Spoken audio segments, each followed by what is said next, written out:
બધા લોકો અમુક સમય માટે ઓફર આપતા હોય અને બધા લોકો મોંઘવારી પ્રમાણે ભાવ વધારતા હોય. આપણે તો ભાવ ઓછો કર્યો છે.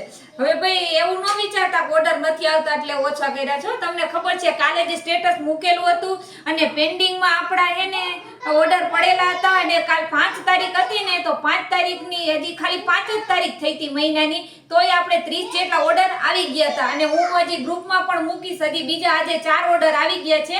એટલે ઓર્ડર નથી આવતા એટલે ભાવ ઓછો કર્યો છે એવું નહીં, પણ ભાઈ અમુક લોકોને નથી પોસાતું. હું જ્યાંથી શાકભાજી લઉં છું ને ઈ માસીને એને મારું તેલ શેમ્પુ ગમે છે અને લેવું છે, પણ ઈ બિચારા માસીને થોડો ભાવ વધારે લાગતો હતો. અને પૈસાની તકલીફ હું બધાની સારી રીતે સમજી શકું છું, કારણ કે હું એવી ઘણી બધી કન્ડિશનમાંથી પસાર થઈ છું.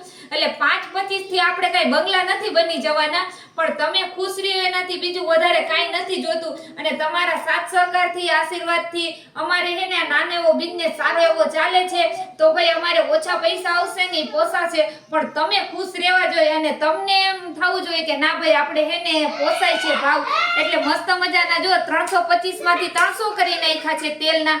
અને આ છે આપણું શેમ્પુ, ઈ 200 માંથી 225 માંથી આપણે 200 કરી નાખ્યા છે.